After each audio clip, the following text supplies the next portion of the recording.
ये सरकार जो बनी है ये दलितों के खिलाफत वाली सरकार है, पिछड़े की खिलाफत वाली सरकार है, ये आदिवासियों की खिलाफत वाली सरकार है। अपमान करने का काम करता है दलितों और वो पिछड़ी जाति महिलाओं के साथ, आदिवासियों के साथ। आज जिस मोदी जी की बात कर रहे उस मोदी जी के आने के बाद 2014 के बाद उसी मदर ऑफ डेमोक्रेसी के नाम से जाना जाने वाला देश आज मर्डर ऑफ डेमोक्रेसी के नाम से जाना। उसी विदेशों में डंका बजा रहा, जहां न्यूयॉर्क टाइम्स में खबरें नहीं छपती है तो उसी न्यूयॉर्क टाइम्स पे सवाल या निशान उठा देता पूरा भारतीय जनता पार्टी, उनके आला। नमस्कार, मैं प्रियंका, आप देख रहे हैं इंडिया इंटरनेशनल न्यूज़।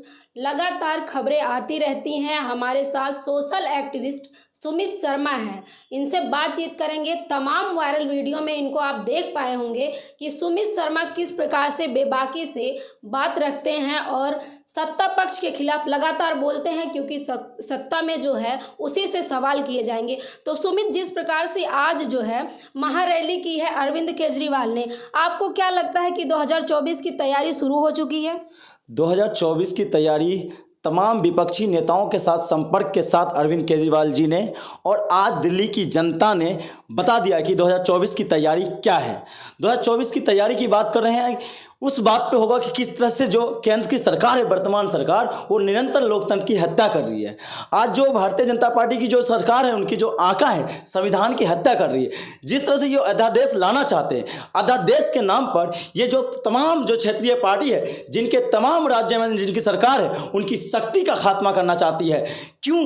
पूरे संपूर्ण संघ में, भारत संघ में राज्यों को यह दायित्व दिया गया, यह अधिकार दिया गया है, संविधान ने अधिकार दिया है कि अगर जनता अगर सरकार को चुनती है तो दायित्व अगर जनता के लिए किसी का है तो उस प्रदेश की सरकार का है। लेकिन केंद्र सरकार क्या चाहती है? डबल इंजन की सरकार। जो बात मोदी जी रैली में करते हैं, अपने मंच से डबल इंजन की सरकार की बात करते हैं, इसका मतलब सीधा साधा है कि लोकतंत्र में वो ये कहना चाहते हैं डबल बैरियर की सरकार भारत में चाहिए। मतलब लोकतंत्र नहीं, अब तानाशाही चलेगा देश। कहाँ तानाशाही हो रही है? नया संसद भवन बन गया और राष्ट्रपति, ये देख रहे हैं आप, दलित आदिवासी समाज से हैं। यही तो एक उदाहरण है देश के लिए। आप ये बताइए, सदन का मुखिया इस संविधान में, इस लोकतंत्र में अगर कोई हो है तो वो है राष्ट्रपति है। दिक्कत यह है इस सरकार के साथ कि वो दलितों को एक तरफ वोट की राजनीति तो करता है, लेकिन जब सम्मान देने की बात आती है तो सबसे पहले ये केंद्र सरकार, ये संघ ही अपमान करने का काम करता है दलितों और वो पिछड़ी जाति महिलाओं के साथ, आदिवासियों के साथ। आपने देखा जब इसी संसद भवन की जब शिलान्यास हो रहा था तो राष्ट्रपति महोदय जी को नहीं बुलाया गया।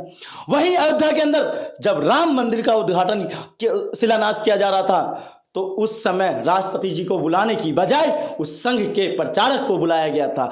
आपको पता है जब उद्घाटन के समय में किसको बुलाना चाहिए था?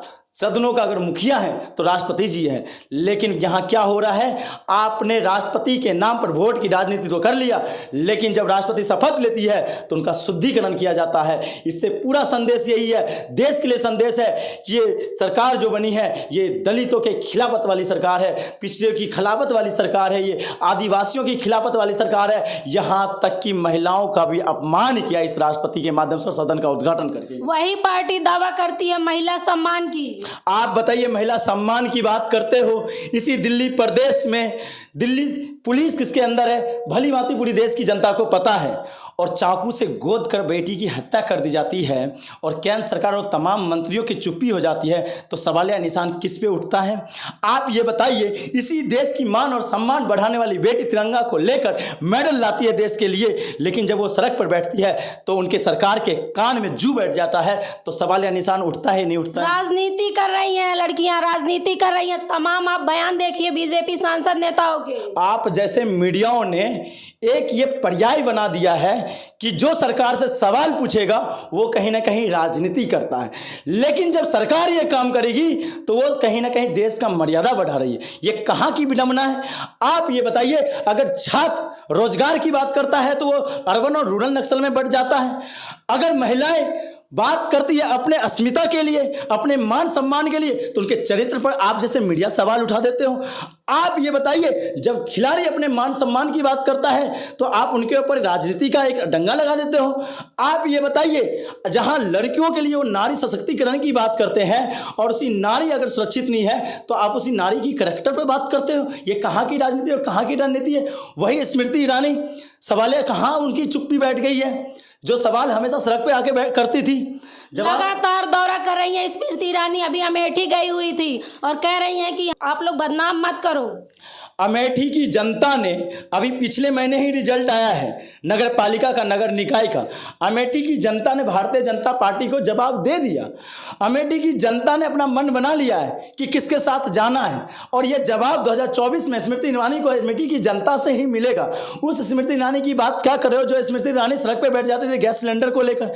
वो स्मृति ईरानी कभी देखता था सड़क पर बैठ जाती नारी सम्मान के लिए, लेकिन वही स्मृति ईरानी आज अपनी बियर बार खोलने में व्यस्त है। वही स्मृति ईरानी आप अपनी बेटी उनकी नहीं सुनती है तो देश की बेटी का क्या सुनेगी? वो तो आप निजी टिप्पणी कर रहे हैं, उनके परिवार का मामला है ना। मैं कह रहा हूं परिवार का मामला नहीं, एक परिवार से देश बनता है, एक करोड़ एक लोगों से देश बनता है। देश 130 करोड़ लोगों का है। देश एक पार्टी का नहीं है, एक नेता का नहीं है, एक दल का नहीं है। देश कहे तो वही बात तो प्रधानमंत्री जी कहते हैं, सबका साथ सबका विकास।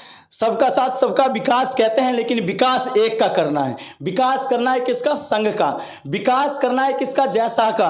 विकास करना है तो किसका करना है? उन अपने परिवार, उनके जो नमामि गंगा योजना चला रहे हैं, पहला मोदी जी का करना है। आप किस विकास की बात कर रहे हो? भारतीय जनता पार्टी का मतलब ये नहीं कि वो भारत देश है। भारत देश का मतलब है तो भारत का लोकतंत्र, जिसको कहते हैं मदर ऑफ डेमोक्रेसी। लेकिन आज जिस मोदी जी की बात कर रहे हो, उस मोदी जी के आने के बाद 2014 के बाद उसी मदर ऑफ डेमोक्रेसी के नाम से जाना जाने वाला देश आज मर्डर ऑफ डेमोक्रेसी के नाम से जाना जाता है। बड़ा आरोप लगा रहे हैं। वहीं दूसरी तरफ आप जब देखेंगे तो प्रधानमंत्री का विदेशों में डंका बजता है। उसी विदेशों में डंका बजा रहा, जहां न्यूयॉर्क टाइम्स में खबरें ने छपती है तो उसी न्यूयॉर्क टाइम्स पे सवाल या निशान उठा देता पूरा भारतीय जनता पार्टी, उनके आला। आप जिस विदेश नीति की बात करते हैं, रसिया के साथ हमारा क्या था? किसी बिना उसके समझौते के हमारा संधि ये था कि रसिया हमेशा हमारे साथ खड़ा रहेगा बिना कंडीशनल। और आज रसिया पाकिस्तान के साथ और चाइना के साथ चला गया। किस विदेश नीति की बात कर रहे हो आप? विदेश नीति की बात कर रहे हो ना, तभी तो चाइना ने हमारे अरुणाचल प्रदेश के तमाम कस्बों का नाम बदल दिया। आप देश के अंदर भाईचारे खत्म कर दिए। आज जो देश भाईचारे के नाम से जाना जाता था, आज जातियों में बट गया, उससे भी बढ़कर धर्म में बट गया, उससे भी बढ़कर पंथ में बट गया, उससे भी ज्यादा बढ़कर क्षेत्र में बट गया। और आप किस लोकतंत्र की बात कर रहे हो? आप ये बताइए, महाराष्ट्र के अंदर सरकार किसकी थी, लेकिन उन्होंने लोकतंत्र की हत्या करके सरकार किसकी बना ली? और जवाब कर्नाटक ने भी दे दिया। आपने कर्नाटक में भले ही सरकार बना लिया था तोड़ जोड़ के, लेकिन जनता की जब बारी आई तो जनता ने मुंह तोड़ के जवाब दिया भारतीय जनता पार्टी को। और वही जवाब 2024 में जनता ने मन बना लिया है तो जनता जवाब देगी भारतीय जनता पार्टी को और मोदी को। कांग्रेसी हैं आप लोग। कांग्रेसी, आप देखिए, आप किसी से भी इंडिकेट कर ले, आप तो हमें नक्सल भी कह देते हैं, आप तो हमें आतंकवादी भी कह देते हो, आप तो हमें दंगाई भी कह देते हो, लेकिन जब तक ये सांस चलेगी, जब तक सुमित शर्मा जिंदा रहेगा, तब तक इस वर्तमान तानाशाही से सवाल पूछेगा कि आपको किसी ने अधिकार नहीं दिया है भारत की अस्मिता को बिगाड़ने का। आपको किसी ने अधिकार नहीं दिया कि भारत माता की आंचल को धूमिल करोगे। आपको किसी ने अधिकार नहीं दिया कि आप लोकतंत्र की हत्या करोगे।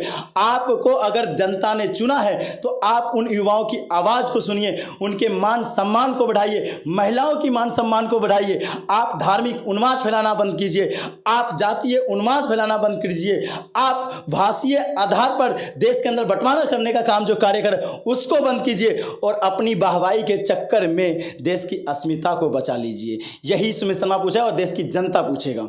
तो आप लोग साफ तौर पे देख पाए होंगे, ये सुमित शर्मा है, सोशल एक्टिविस्ट, लगातार आवाज़ उठाते रहते हैं SC ST OBC से लेके जो गरीब तबका है। इस खबर पे आपकी क्या राय है हमें कमेंट बॉक्स में ज़रूर बताएं। धन्यवाद।